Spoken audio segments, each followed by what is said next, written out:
Magandang araw mga kaibigan. Bigyan ko kayo ngayon ng update tungkol sa pag-usad ng impeachment complaints na sinampa ng mga Makabayan Bloc at yung Akbayan sa Kamara laban kay BP Sara. 3 araw na lang yung session days ng Kamara.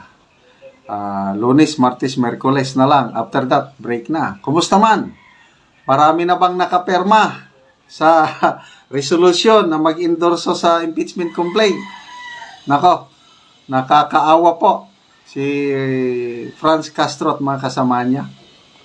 As of now, wala pa ring pumirma sa resolution. Pledges, meron daw. Parang PBBM style ba? Magpunta sa abroad. Foreign direct investment. Nako, billions of pledges. Kaya lang, kakaunti ang actual nga namuhunan. Ito rin kay Franz Castro, pledges lang, but zero perma. Okay. Pakinggan natin itong balita ng UNTV. Sessions na lang mayroon ng Kamara bago ang December holiday break sa December 21. Kaya magkakaalaman na sa kahihinatnan ng nakabingbing impeachment complaints laban kay Vice President Sara Duterte sa House of Representatives. Ayon kay House Deputy Minority Leader, ACT Teachers Party List Representative Franz Castro, nakakuha na sila ng mahigit 10 pledges na susuportahan ng impeachment resolution na isinusulong ng Makabayan Bloc. Sa gitna rin ito ng usap-usapang may nagbabalak pang maghain ng ikatlong impeachment complaint. Pero nilinaw ng Teacher Solon, hanggang ngayon wala pang pumipirma sa kanilang resolusyong naglalayong mapatalsik sa pwesto ang Vice-Presidente. Generally, wala pang talagang nakapirma. Mga Kailan pa nila na-file? More than 1 week na? O magto 2 weeks na? Yun, prepare kaagad sila ng resolution. Ganun yan eh. Kasi alam nila, nagahol na ang panahon, yung idadaan sa normal process,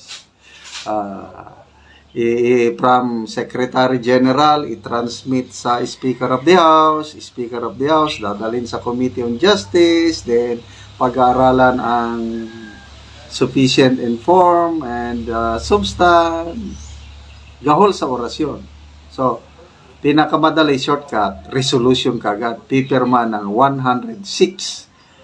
Paiba-ibang number. May 106, 105, 103. I don't know kung alin ang tama.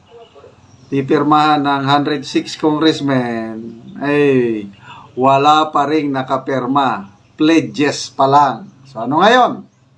Masaya ba ang Pasko ni Franz Castro? Ano sa tingin nyo? Kamusta si BP Sara? Makakatulog ba siya ng mahimbing ngayong Pasko, New Year? Sino ang may maligayang bakasyon? just lang. So, mukhang next week pa magkakaalaman. May mga ilan na mga sa minority, siguro parang mga 5 or 6, mga ganun. Sa majority naman ay lang sila, nagsasabi sila, siguro mga ganun din yung number. Itinanggi naman ni House Quadruple Committee over. So, sige, sabihin mo lang 15. Sabihin natin 105 yung kailangan. 15. So, ilan pa? 90 pa.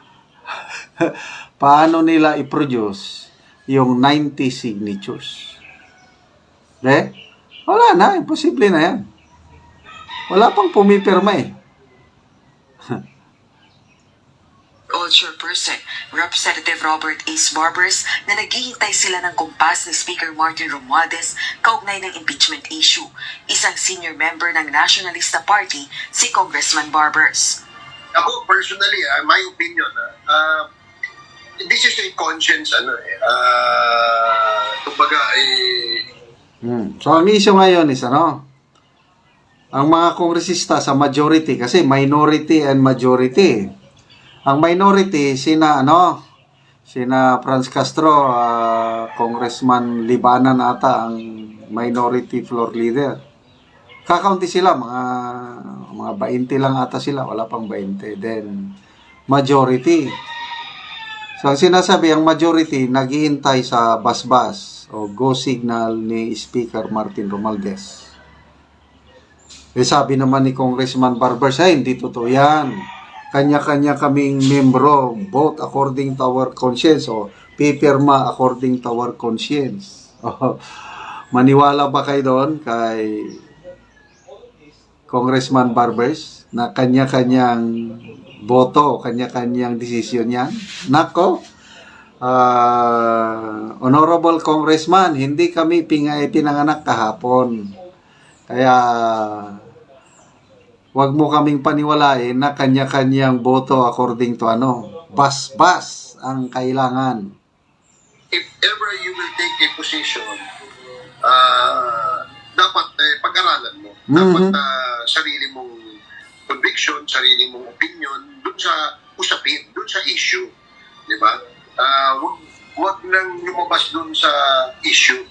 Naniniwala rin itong kukulangin na ng oras ang impeachment proceedings lalo na't malapit-lapit na rin ang midterm elections. Subalit iba ang pananaw dito ng Makabayan Bloc Solon.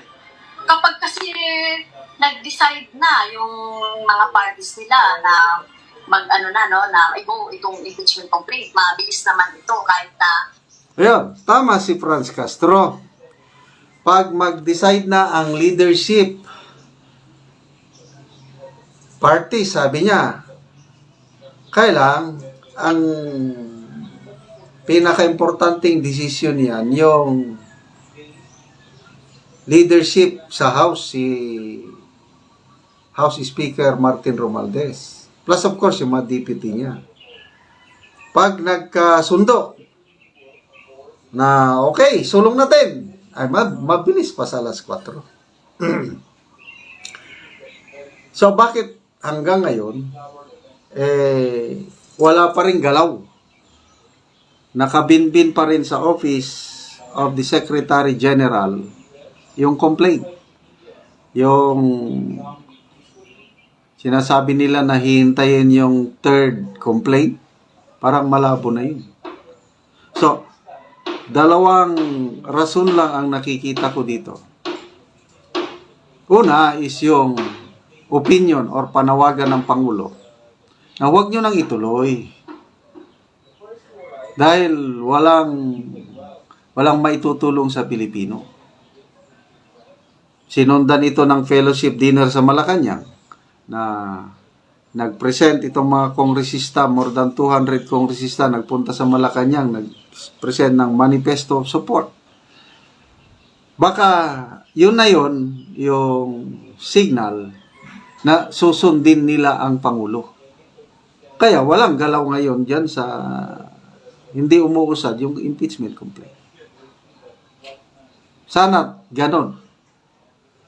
Then, pangalawang factor, yung Iglesia ni Cristo na rally.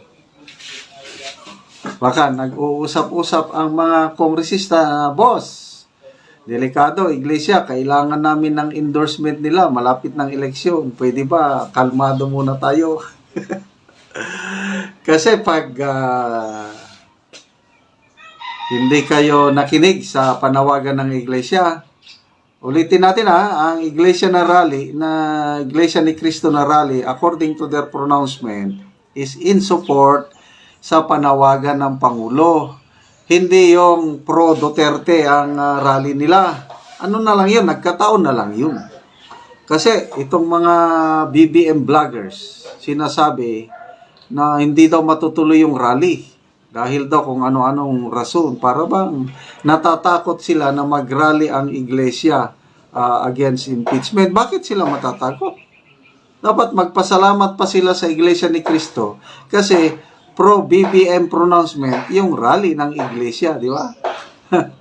So, sana nga, ganun nga, nakatulong ang panawagan ng Pangulong Marcos at nakatulong itong rally ng Iglesia para hindi na matuloy ang impeachment ng Makabayan Bloc. after Christmas, kung magkakaroon ng mga special session kahit na during recess, ay magagawa naman yan.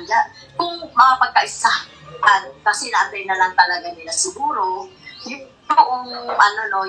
decision din ng majority.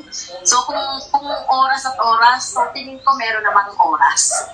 Kasalukuyan pang nakabinbin sa tanggapan ni House Secretary General Reginald Velasco ang dalawang impeachment complaints na inihain laban kay VP Duterte.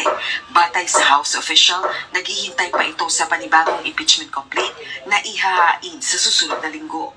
Ilang kongresista rin umano ang nag-request na bigyan sila ng oras na mapag-aralan ang unang dalawang inihaing reklamo para sa posibleng endorsement. Rosa Licos, UNTV News and Rescue.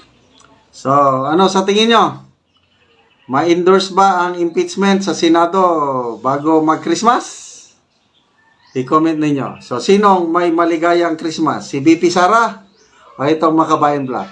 Oh, may iiyak na yan. I had a blue Christmas. Oh, so, sad Christmas. Makabayan Black.